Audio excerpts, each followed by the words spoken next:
Hello, good morning, guys. This is Sunny Vishkarma. I hope all good. So let's start video for today. So guys जैसे कि आप लोगों को पता होगा और जिनको नहीं पता वो मैं बता देता हूँ कि यूरोप कस्टम ने कुछ चेंजेस किए अपनी पॉलिसी में और न्यू रेगुलेशंस के लिए बारे में। आज हम उसके बारे में बहुत डिटेल से पढ़ेंगे। जो भी मेरे एंटरप्रेन्योर्स हैं, जो भी मेरे लिंक्डइन प्रोफाइल्स पे जितने भी मेरे से कनेक्ट हैं, उन सभी के लिए, और जो आप लोग उनको भी फॉरवर्ड करना है जिनको इसके बारे में नहीं पता। These are very very important topic today because इसको हमें ध्यान में रखना पड़ेगा। बिकॉज अगर हमें बिजनेस के, अपने एंटरप्रेनर या अपने बिजनेस के बारे में अगर कुछ हमें अच्छा करना है या बेस्ट करना है, कॉस्ट इफेक्टिव करना है, प्लानिंग करनी है, स्ट्रेटजी क्या होनी चाहिए, क्या उसके तरीके से हम आगे बढ़ सकते हैं, अपने एक एक कॉन्टैक्ट्स को अचीव कर सकते हैं विद मिनिमम कॉस्ट।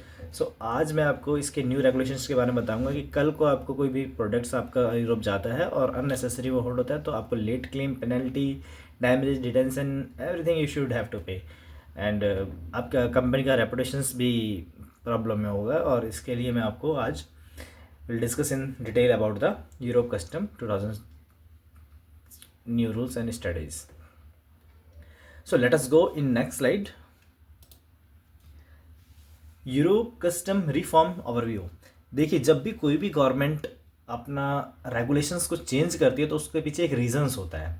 अब जैसे यूरोप कस्टम का एक रीज़न ये था कि उन्होंने क्या किया कि पहले जो भी इंडिया से एक्सपोर्ट होता था या कोई भी प्रोडक्ट्स होता था लाइक सैम्पल या e commerce, like it is very important for e commerce. कोई भी प्रोडक्ट इम्पोर्ट हुआ, एक्सपोर्ट हुआ यहाँ से इंडिया से, या when ever in the world, anywhere in the world export हुआ यूरोप में, तो क्या होता था कि अभी कोई प्रोडक्ट की वैल्यू 200 या 250 रुपीज़ है। आप क्या करते हो, उसको 150 यूरो के अराउंड अंदर उसको वैल्यू करके कस्टम पर्पस भेज देते हो। तो वो क्या होता है, उस पे यूरोप कस्टम पे जैसे ही वो गुड्स पहुँचते हैं तो as a Europe custom earlier, तो करंट सिनेरियो में Europe custom within under 50 goods exempted होता है। बट अब यहाँ पर क्या हो गया है, न्यू पॉलिसी उनके क्या बोलती है, भाई हो सकता है कि आपने कुछ मैनिपुलेशन किया हो या अंडर वैल्यू प्रोडक्ट बेचा हो, होपफुली उसकी वैल्यू 500 यूरो हो but you have just 150 euro, तो एग्जाम्प हो जाता है। अब उन्होंने रिफॉर्म इसलिए किया है कि जो भी प्रोडक्ट होगा will evaluate the correct value with the HSN code, with the करेक्ट HSN code and identify the price, what is the custom duty and what is the VAT. तो उन्होंने ये 150 वाला कंसेप्ट ही खत्म कर दिया है। अभी भाई तुम कितना भी वैल्यू का प्रोडक्ट भेजो वहाँ पर तुम्हें ड्यूटी पे करनी ही पड़ेगी। नाउ वो ड्यूटी कलेक्शन एज उनका अभी क्या होगा, उनकी गवर्नमेंट में रेवेन्यू कलेक्शन बढ़ जाएगा और प्रोडक्टिविटी का एनहेंस और सिक्योरिटी लेवल भी बढ़ जाएगा। इस वजह से उन्होंने ये रिफॉर्म ओवरव्यू किया है। बट रातों रात ये चीज़ें नहीं होती हैं, क्योंकि यूरोप कस्टम है वो रातों रात ये चीज़ें नहीं करता है, इसलिए they are just trial version in starting from 2026, but they will do this process centralized and everything will be streamlined by 2028, that is informed by the Europe Custom Commission Agency. So now we'll discuss about in detail the next slide. Digital transformation and centralization। Digital transformation and centralize, जैसे आप सभी को पता है कि आज के time पे एआई आया हुआ है। एआई के वजह से काफ़ी चीज़ें सेंट्रलाइज हो चुकी हैं, काफ़ी चीज़ें बेस्ट हो चुकी हैं, टाइम्स सेविंग हो रहा है, कॉस्ट सेविंग हो रही है। But that is why and Europe, तो आपको जानते ही हो यूरोप के अंदर तो नाउ अब Europe custom data will also be centralize digital platform, जैसे कि लिखा मैंने Europe custom data hub, a centralized digital platform replacing fragmented national system to streamline custom data and process। तो वो लोग अपने डाटा को सेंट्रलाइज करेंगे, जो नॉर्मल डाटा था उनको, और पूरा कस्टम का डाटा स्ट्रीमलाइन रहेगा और प्रोसेस भी स्ट्रीमलाइन हो जाएगा। Second is enhanced compliance and enforcement. The new system authority ensure harmonised enforcement and compliance across member state. इसका मतलब ये है कि आपको इसका न्यू कस्टम जैसे आएगा तो आपको कंप्लाइंसेस बहुत हो जाएंगे, बिकॉज जब एआई ड्रिवन कैच करेगा तो वो आपको real time tracking analysis and anything they can catch automatically and compliance this should be होना चाहिए, otherwise you will face the penalty definitely. Integration with the sustainability initiative, ये इसका मतलब होता है custom reform integrate with EU, customs का जो data है integrate with the EU sustainability laws like CBAM and EODR to support greener trade. इसका मतलब है जो भी एग्रीकल्चर से रिलेटेड जो ट्रेड होते हैं वो डायरेक्टली ईयूडीआर का मतलब होता है कि उनकी कुछ गाइडलाइंस होती हैं, वो गाइडलाइंस के बारे में आपको बताऊंगा। बट जो लोग एक्सपोर्ट करते green coffee, sugar, T, otherwise any product, तो यूरोप के अंदर ये गाइडलाइंस के अकॉर्डिंग ही आपको भेजना पड़ता है, जो अब 2026 से सबके लिए मैंडेटरी ही हो जाएगा। सो कोई भी प्रोडक्ट इस export to the Europe, they have to follow EUDR guidelines and CBM accordingly. Now, AI-driven risk and fraud management. Advanced AI technologies enable real-time risk analysis and fraud detection in custom procedure. पहले तो हमारे बंदे होते थे जो पकड़ते थे mistakes. Now अब AI technology is super fast. Now they will analyze your product value, they will analyze your HSN code, they will analyze as per the custom procedure, or immediately they will predict the fraud. So that is why अभी जो भी आप export करना है, India से करना है या बाहर से करना है, बाई एक्चुअल वैल्यू डालना, otherwise you will face the penalty. और आप यूरोप है तो आप समझ लेना। तो बेस्ट है, you should follow the best procedure and best practice and give the good value as per your product. Whenever they want clarification, if you will be able to clear the goods, तो इसलिए आपको वो करना जरूरी है। Let's go in the next slide. Next slide is जैसे मैं आपको बता रहा था यूरो 150 एग्जेम्पशन रिमूवल। तो इन यूरोप की नई पॉलिसी में 150 यूरो का रिमूवल हो चुका है। जो पहले आप समझते थे कुछ भी आपने भेजा यूरो 150 के अंदर तो एग्जाम्प्ट हो गया, अभी कुछ ऐसा नहीं, आप $1 का ही भेजोगे then you will face the custom duty and VAT. Let us go key changes and rationing and of the minimise exemption. Now from 2026 custom duty apply from 1st euro on all non-Europe imports previously exempt under 150। जैसे मैंने आपको बताया था कि euro 150 के अंदर पहले कुछ भी भेजोगे आप, सैंपल भेजो, प्रोडक्ट भेजो, anything you can send euro under euro 150 never will not face custom duty. Now अभी आपने €1 को भी भेजा प्रोडक्ट, कोई भी प्रोडक्ट भेजा तो उसको कस्टम ड्यूटी पे करना पड़ेगा। बट €1 भी लिखा आपने तो you should declare and you should be liable to identify और डिक्लेयर कि आपको भाई ये वैल्यू कितने का पड़ेगा। Product value you should define, otherwise you will face the penalty, face the delay of shipment, anything else. Temporary duty collection mechanism. अब temporary duty जैसे मैंने आपको बताया था कि a flat custom fee parcel will simplify duty collection until Europe custom data have is operational in 2020। एक flat custom duty parcel मतलब एक सिंपल से $2 अप्रॉक्स आपको €2 अप्रॉक्स पे करना पड़ेगा एक custom fees. Rational for changes. अब रैशनल का चेंज क्या है, मतलब इनका एम क्या है, चेंज ऑफ एम, कि सडनली यूरोप कस्टम ने न्यू पॉलिसी क्यों एनहेंस करी एंड क्यों ड्रिवन कर रहा है। Now change aim to prevent fraud, stop under valuation, ensure fair competition and reduce environmental harm from parcel fragmentation। तो सिंपल से आपको बात समझ में आ गई है कि सिंपल से मैं बात करूँ, एक्सपोर्ट अगर मेरा यूरो 500 यूरो का कोई प्रोडक्ट है और मैं उसको यूरो 150 करके भेज देता हूँ, लाइक ई कॉमर्स में many product is like that कि आप अंडर वैल्यू करके भेज रहे हैं and then it will be cleared without the custom duty. So आप सोचो अगर पूरा India and whenever in the world, anywhere in the world, कितना प्रोडक्ट अगर एज ए पार्सल जाएगा और अंडर यूरो 150 तो उस गवर्नमेंट को एग्जाम्प्ट कर रहे हैं। But now they will charge €1 also, तो €1 पे भी आपको देना पड़ेगा। मोस्ट इंपॉर्टेंट ये नहीं है, मोस्ट इंपॉर्टेंट ये है कि आपको वैल्यू करेक्टली डिफाइन करनी है अपने प्रोडक्ट की, ये आप इंश्योर करके लेना। तो इसलिए आपको वो चीज़ें देखनी है और इंश्योर करना कि best value, best product and correct HSN code आपको मेंटेन करके चलना है। Impact on e commerce business. अब ई कॉमर्स के बिजनेस में जैसे मैंने बताया, ई कॉमर्स के जो बिजनेस होते हैं उन पे बहुत ज़्यादा इम्पैक्ट पड़ना पड़ेगा। बट जैसे ई कॉमर्स का बिजनेस हो गया B2C, बट जैसे B2B बिजनेस है, B2B बिजनेस में इतना इम्पैक्ट नहीं पड़ेगा बिकॉज वो कमर्शियली वे में और पर्सनल वे में काम करता है, उनको तो पे करना पड़ेगा। बट उनके लिए भी दे आर उनके लिए भी प्रॉब्लम क्रिएट है। But major impact on the e commerce business, जैसे कि बताया मैंने, अंडर वैल्यूड। तो e commerce firm will face higher compliance cost and must adjust pricing and logistic strategy accordingly. So let us go in next slide.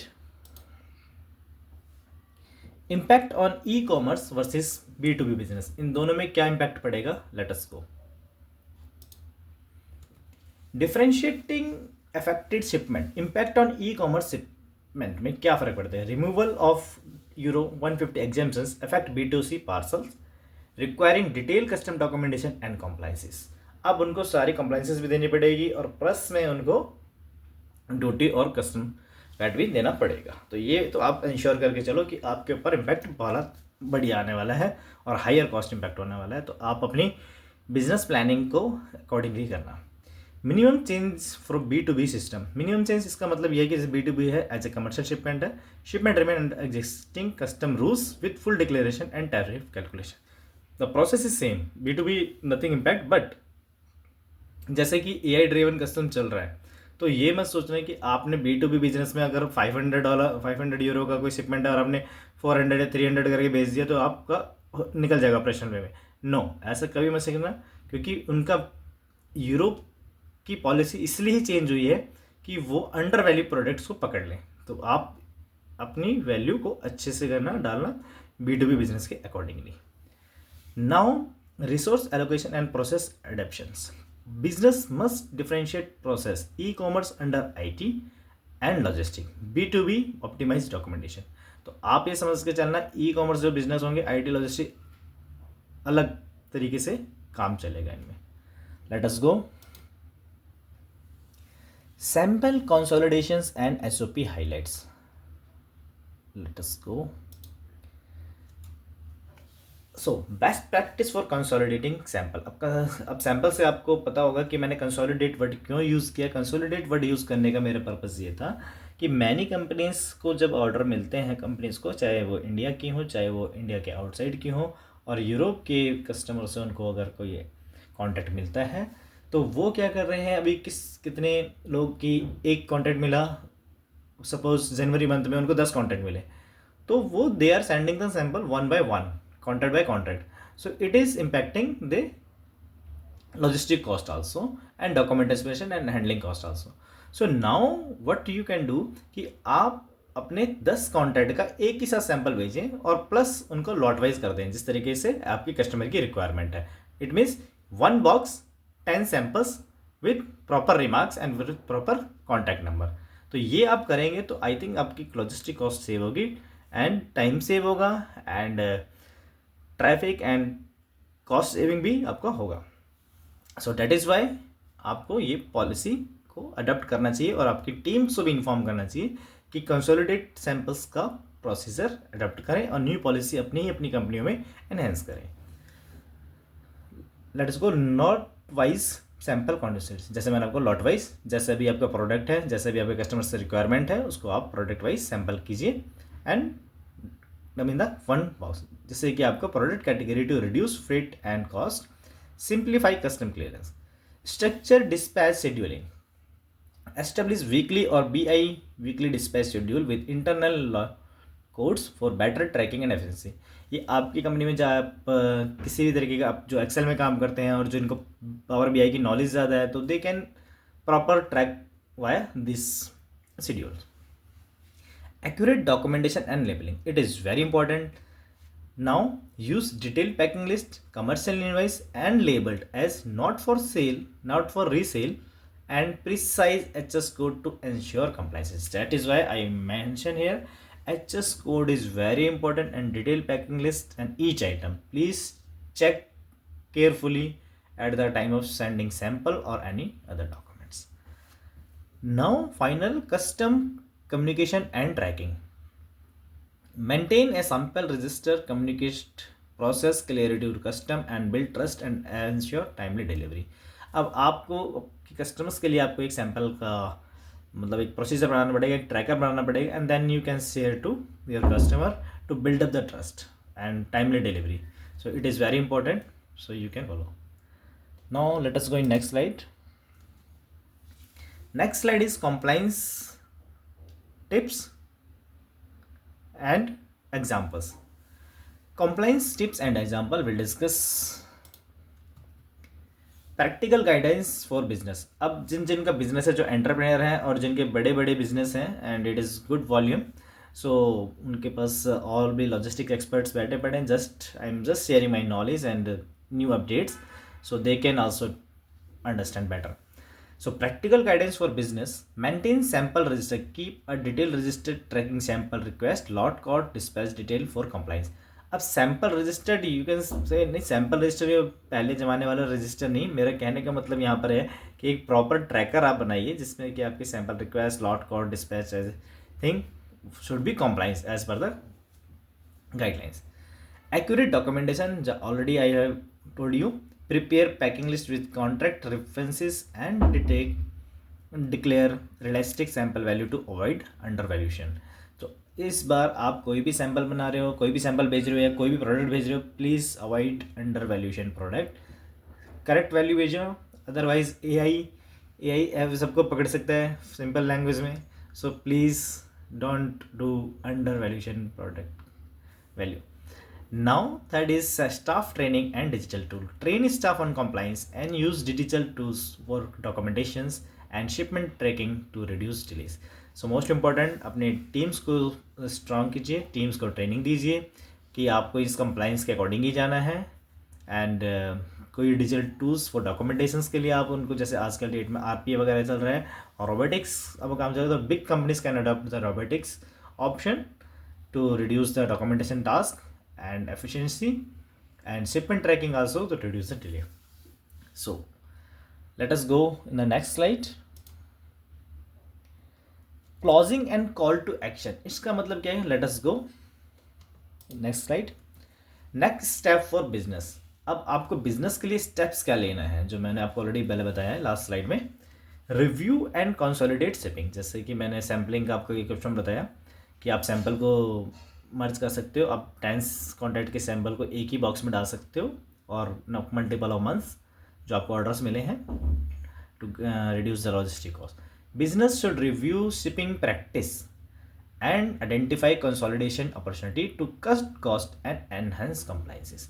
So it is best for the big companies. छोटे entrepreneurs के पास में इतना नहीं होता है, but जो जिनकी बिग्स कंपनी है, number of products, number of contracts is most.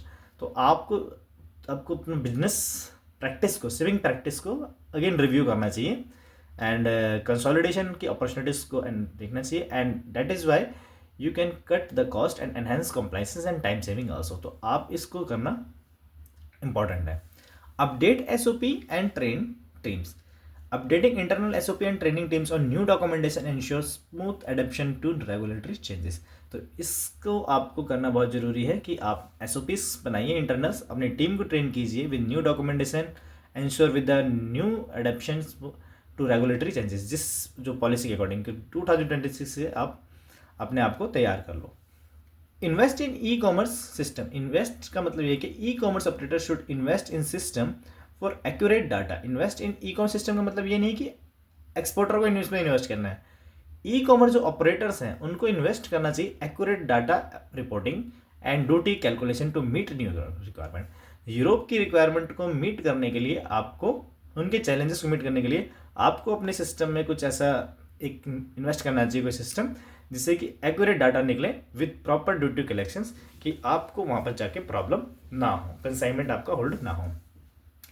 Stay informed and engaged. Following official update and enhancing is industry forms help business stay ahead of compliance changes. Let us go. Thank you so much, guys. So finally done.